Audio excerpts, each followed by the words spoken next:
Ce journal vous est offert par Afriland First Bank.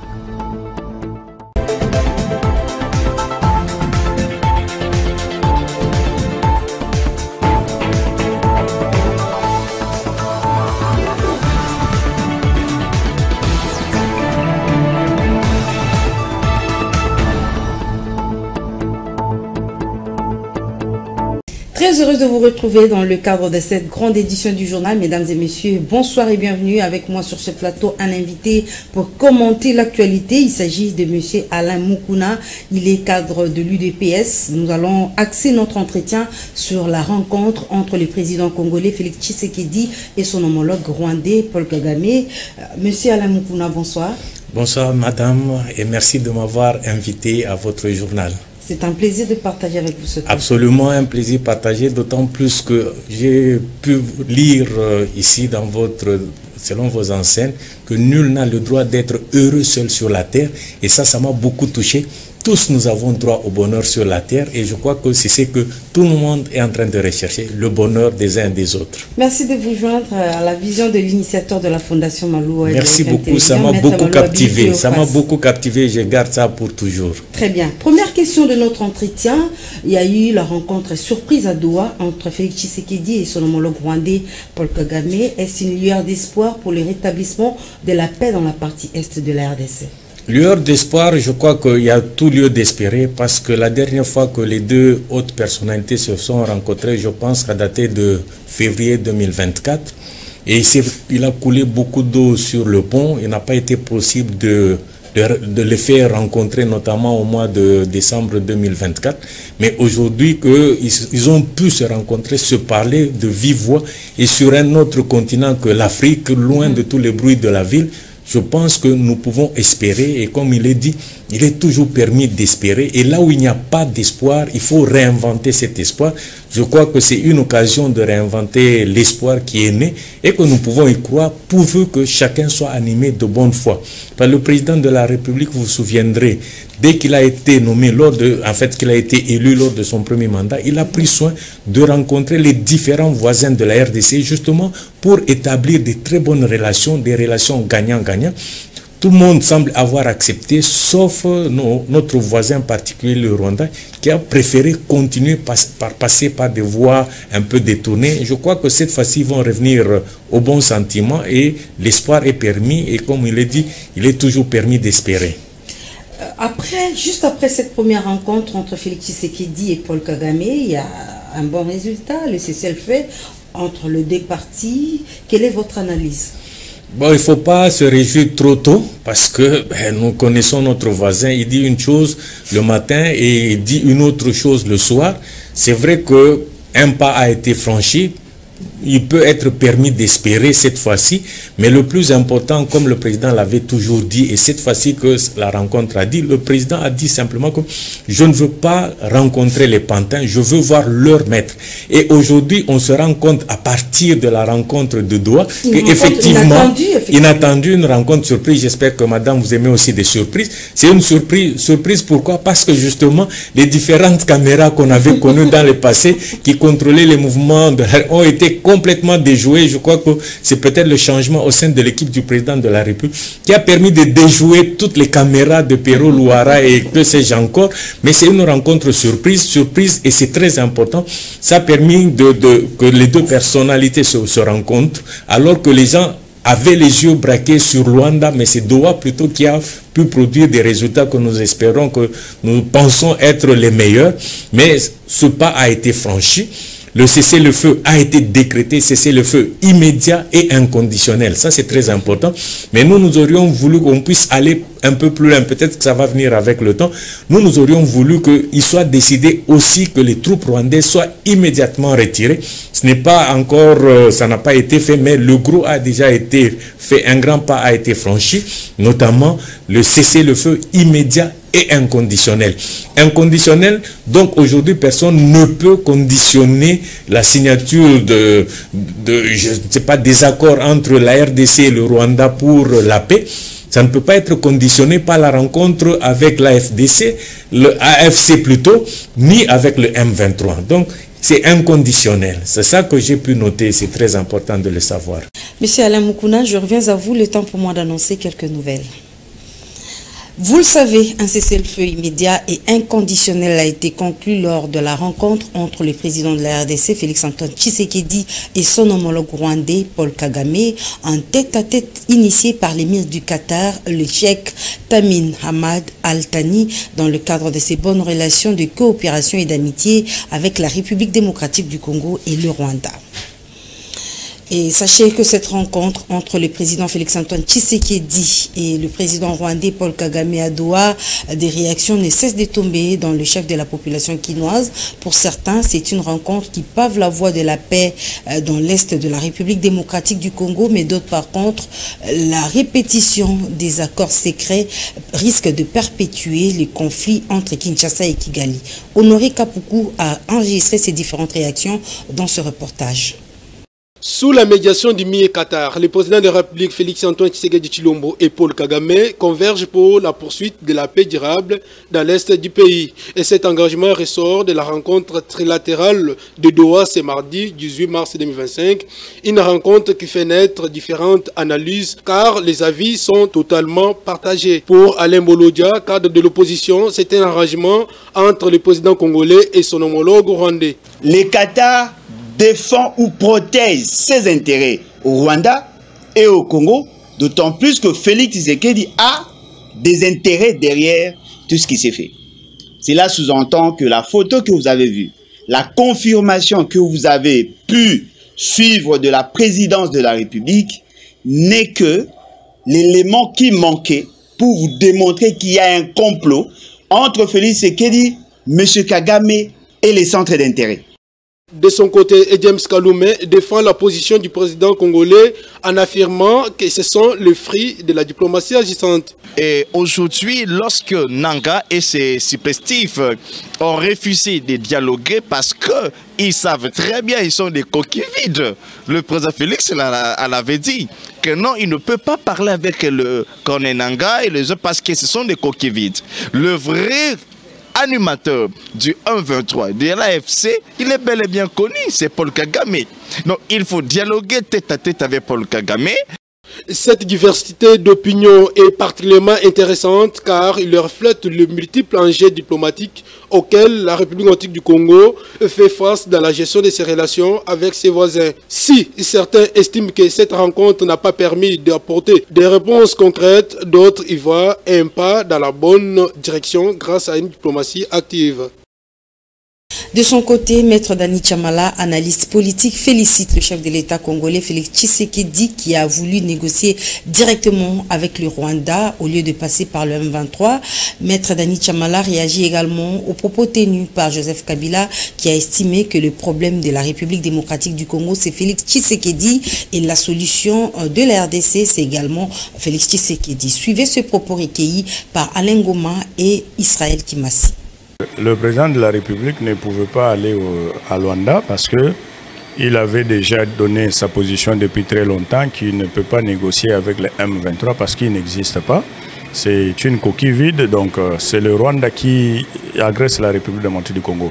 Et s'il faut négocier, il cherche à négocier avec le Rwanda. C'est comme ça que lorsque l'opportunité s'est présentée d'aller à Doha pour rencontrer le président Kagame afin de discuter sur les questions relatives à la sécurité et à la paix à l'est de la République démocratique du Congo.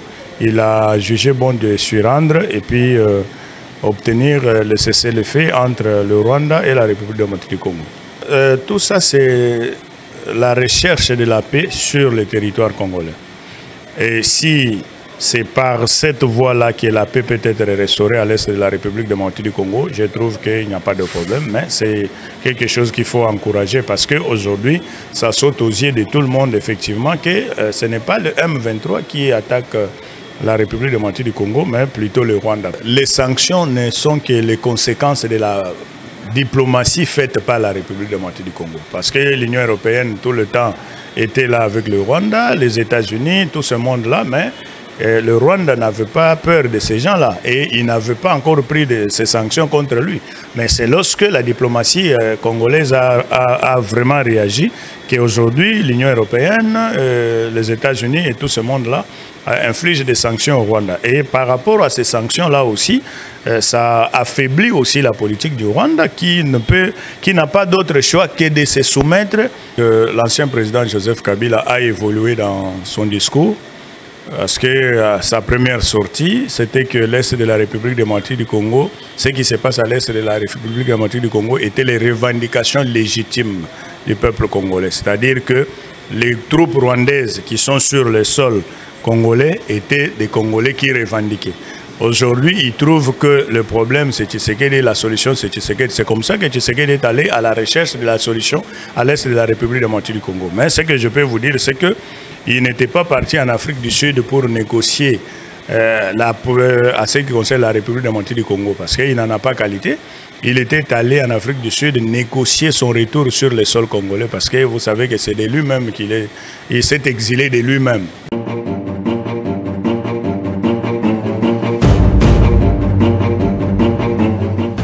Évoluons dans notre entretien. Il y a également de l'autre côté à Luanda où devraient se tenir des négociations, mais la rencontre a accouché d'une souris. Le M23 a brillé par son absence suite à certaines sanctions infligées aux leaders de ces mouvements rebelles. Ça a accouché d'une souris, il n'y a même pas eu de souris cette fois-ci parce qu'ils ont brillé par leur absence. Mais ça se comprend. Vous savez que celui qui marche dans la vérité n'a pas besoin de se rappeler ce qu'il a dit hier. Nous, nous marchons dans la vérité. La République démocratique du Congo marche dans la vérité, se bat pour la vérité. Et la vérité, c'est quoi? La vérité, c'est qu'il y a eu agression du Rwanda. La réalité et la vérité, c'est quoi? C'est l'AFC et le M23 sont patronnés, sont téléguidés par le Rwanda. Quand on dit que ce sont des pantins, des marionnettes, la preuve est là. Effectivement, comme le président l'avait dit dans une rencontre, je me souviens, dans un briefing, il avait dit que le président rwandais, plutôt le président angolais a demandé s'il peut prendre des contacts. Le président a dit, ok, allez-y, mais je suis sûr que ces gens qui sont porteurs de l'agenda de leur maître ne pourront pas aller plus loin. La preuve, c'est qu'ils n'ont pas pu se présenter déjà à la rencontre qui était prévue, qui était souhaitée par tous. Le président de la République, évidemment, il avait dit qu'il ne va pas rencontrer les pantins, avec raison. Tout le monde était d'accord avec ça. Mais étant donné qu'au niveau des Nations Unies, du Conseil de sécurité des Nations Unies, de l'Union africaine, de l'Union européenne, et même certains prêtres ont demandé que le président puisse se surpasser pour pouvoir entamer des pourparlers direct avec le M23 et l'AFC. Le président dit, ok, allons-y, on va voir si ça va porter du fruit. La preuve, c'est que dès le premier rendez-vous, cela n'a pas pu aller plus loin. Donc, nous pensons que le président de la République nous surprend toujours. Le président de la République a une longueur d'avance par rapport à nous tous. C'est vrai que c'est la personne la mieux informée de la République, la mieux renseignée même de la République démocratique du Congo. Mais les faits finissent par lui donner raison, même si nous ne le comprenons pas au début, nous finissons par lui donner totalement raison. Donc nous voulons y croire. Nous voulons espérer que cette fois-ci, les gens vont se dépasser pour l'intérêt de la République démocratique du Congo. La preuve, c'est que la personne pour qui ils sont en train de se battre est en train de plier les chines. La personne est en train de courber les chines. C'est pour dire qu'il est temps de revenir vraiment à la raison et que la RDC puisse retrouver la paix, la quiétude qui va nous permettre de nous développer. Très bien pour votre optimisme. Évoluons un tout petit peu. Est-ce qu'il y a encore quelques chances à accorder à ces négociations de Luanda? Que devienne la feuille de route de Luanda après la rencontre entre Félix Tshisekedi et Paul Kagame, selon vous? Un peu vidé de sa substance, mais comme on l'a dit tout à l'heure, à Doha, tout n'a pas été discuté. Un premier pas a été franchi, mais les deux personnalités, ou même les trois, se sont promis de se rencontrer, de pouvoir poursuivre les pourparlers, notamment pour vider la question justement de l'évacuation ou du retrait total des M23, des territoires congolais qu'ils occupent, des forces spéciales de la République du Rwanda. Ça, c'est très important. Il faut qu'on en arrive là. Un premier pas a été franchi, l'espoir est permis, oui, l'espoir est permis, mais ce qui est surtout important, c'est la détermination du peuple congolais, de la population congolaise de l'Est qui aspire à la paix et qui refuse d'être manipulée, d'être guidée par les Rwandais. Ça nous permet de croire qu'il y a de l'espoir et nous pouvons nous attendre à quelque chose de bien, de certain. Monsieur Alain Mukuna, vous êtes cadre de l'UDPS, c'est à pratiquement la fin de notre entretien, quelques mots en guise de conclusion. Mot en guise de conclusion, ce que nous devons dire, c'est que chacun apprécie la question de la RDC à sa manière. Je voudrais bien m'allier à la poétesse italienne Alda Merini qui disait: même si nous ne regardons pas la même fenêtre, nous avons tous la même fenêtre, mais chacun, nous voyons les choses différemment. Pourquoi? Parce que ce que nous voyons dépend du regard de chacun. Nous avons un regard optimiste. Nous avons un regard que le président de la République se bat au moyen de la diplomatie, sa diplomatie agissante. Hier, les gens s'en moquaient encore. Mais aujourd'hui, les gens sont en train de se rendre compte qu'effectivement, cette diplomatie, bien que lente, mais elle est très efficace. Si nous pouvons arrêter la guerre sans qu'il ne soit nécessaire qu'on puisse tuer des milliers de Congolais, parce que ce sont les nôtres qui sont en train de périr, si nous pouvons arrêter sans dépenser inutilement de l'argent qu'on peut mettre dans le développement de nos infrastructures, dans le social du peuple congolais, je crois que ce serait l'idéal. Mais on nous a imposé la guerre, voilà pourquoi nous avons répondu. Donc nous avons tout intérêt à mettre fin à cette guerre pour que l'Afrique, enfin, on en a parlé, je crois, il y a quelques années, il fallait faire taire les armes en Afrique, mais je n'ai pas compris comment les Africains d'un autre siècle, d'un autre âge, continuent toujours à vouloir promouvoir la guerre, alors que la guerre n'amène que la désolation, la guerre n'amène que des meurtres, la guerre n'amène que le sous-développement. Donc nous osons croire que la plupart d'Africains vont comprendre cette fois-ci que nous ne regardons pas la même fenêtre, mais voyons également les mêmes choses. Qu'est-ce qu'on va devoir voir? Nous devons regarder, voir la paix, voir le développement de l'Afrique, voir une Afrique puissante. Parce que nous, les Congolais, nous sommes vraiment, de par notre position géostratégique, appelés à être la locomotive de l'Afrique, mais plusieurs ennemis tentent de nous en empêcher. Mais quelles que soient les conditions, moi j'y crois fermement, avec le président de la République, avec les prophètes africains, notamment Simon Kimbangu, qui ont dit que le 5e président va amener le développement de la RDC. Nous y croyons, continuons à croire, il n'y a aucune raison d'abandonner, ni aucune raison de ne pas y croire. Donc l'espoir est permis. Peuple congolais, levons-nous, agissons et allons de l'avant. Très bien, merci beaucoup. C'est la fin de notre entretien. Merci d'avoir répondu. Ça a été très rapide. Merci beaucoup. J'espère que ce ne sera pas la dernière fois. Je serai toujours disposé à revenir pour essayer de commenter l'actualité de notre pays, qui est vraiment une grande nation que Dieu a bénie. Encore une fois, Monsieur Alain Moukouna, nous vous remercions d'avoir répondu à notre invitation. Dans le cadre de la sensibilisation à l'éveil patriotique pour le soutien aux populations de l'Est, au FARDC et les Wazalendo, les membres de l'ASBL Banakin ont été conscientisés par le directeur général de SAEMAP, Jean-Paul Kapongo. C'était lors d'une rencontre tenue au complexe sportif IMCA dans la commune de Kalamou. Gustave Pinganyai et Torres Atibou.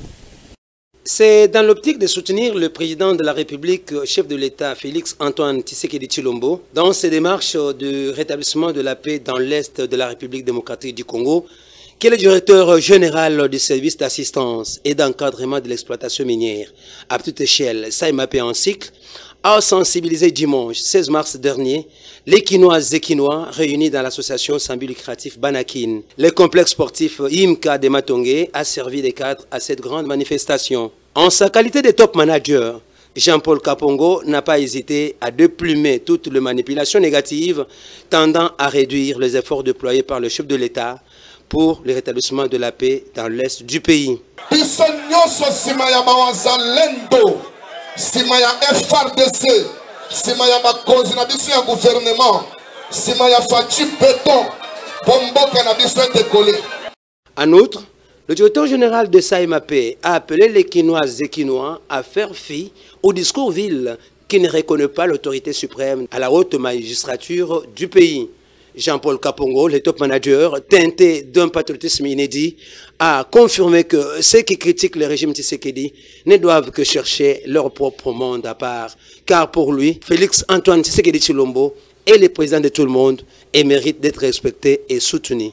Kulutu Nangai, chef Nangai, Excellence Godard Motomo na lobby, oza bravo za mobali yaka, osangana banaki, toboti awa, plus de 20 ans tozanakin.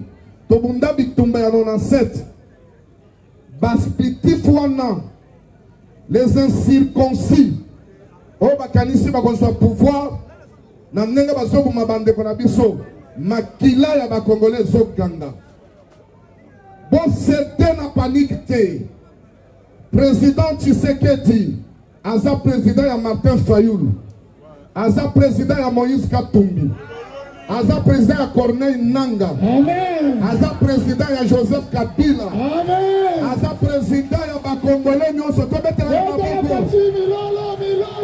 Oya kolinga ete akende kosala monde na ye.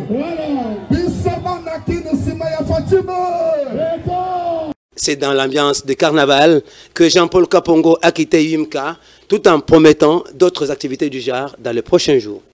En société, la population du quartier Founa dans la commune de Limete gémit dans l'obscurité causée par les coupures intempestives du courant électrique. Approchés par nos reporters, l'insécurité, la perte des réserves des denrées alimentaires et d'autres maux du genre rongent leur vécu quotidien. Immaculée Kavira et Armand Foukama ont recueilli ces avis dans ce reportage. Les coupures intempestives d'électricité deviennent un casse-tête pour la population de la commune de Limete, précisément au quartier Founa, alors qu'il est généralement industriel. Abandonnée à leur triste sort, cette population, surtout celle qui s'adonne aux activités commerciales, décrit la léthargie dans la démarche de pallier à cette situation. En tout cas, le courant est instable ici chez nous à Founa. On peut faire même 2 semaines sans électricité. Et là, on fait des pertes énormes, nous qui achetons des glaces pour nos boissons. En tout cas, ici avant, l'électricité était en bon état, mais maintenant, on a fait 5 mois sans électricité. Vu que tout la limité dans la commune présidentielle. Nous payons les factures, mais nous ne bénéficions pas de l'énergie. Le courant n'est plus stable. Pour le reste de la population de ce coin, le quotidien est devenu intenable et dénonce l'incivisme de certains agents de la SNEL qui, des fois, s'amènent dans les habitudes de rationnement de la population, étant donné que le suivi hiérarchique de la société est déficitaire.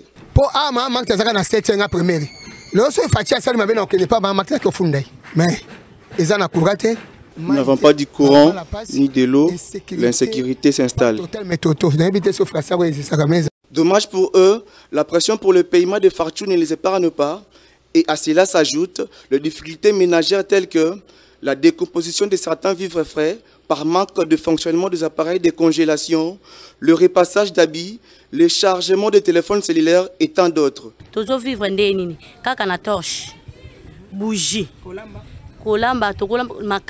Nous utilisons des torches et des bougies. Nous préparons avec le bois de chauffage. Nous nous déplaçons vers Kingabwa pour charger nos téléphones.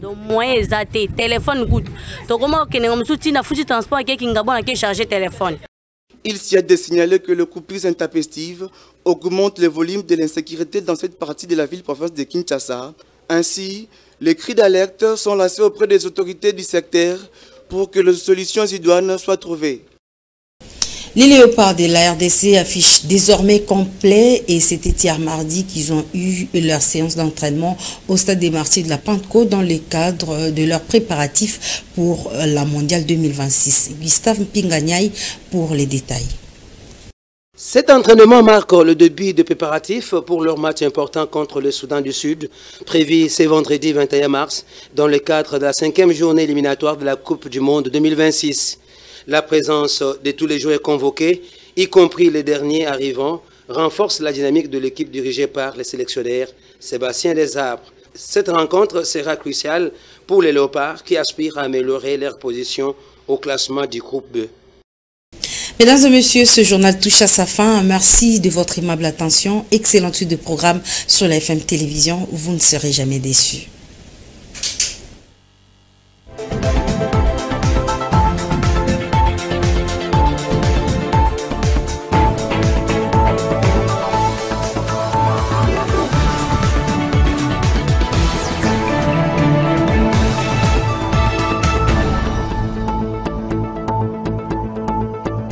Ce journal vous a été offert par Afriland First Bank.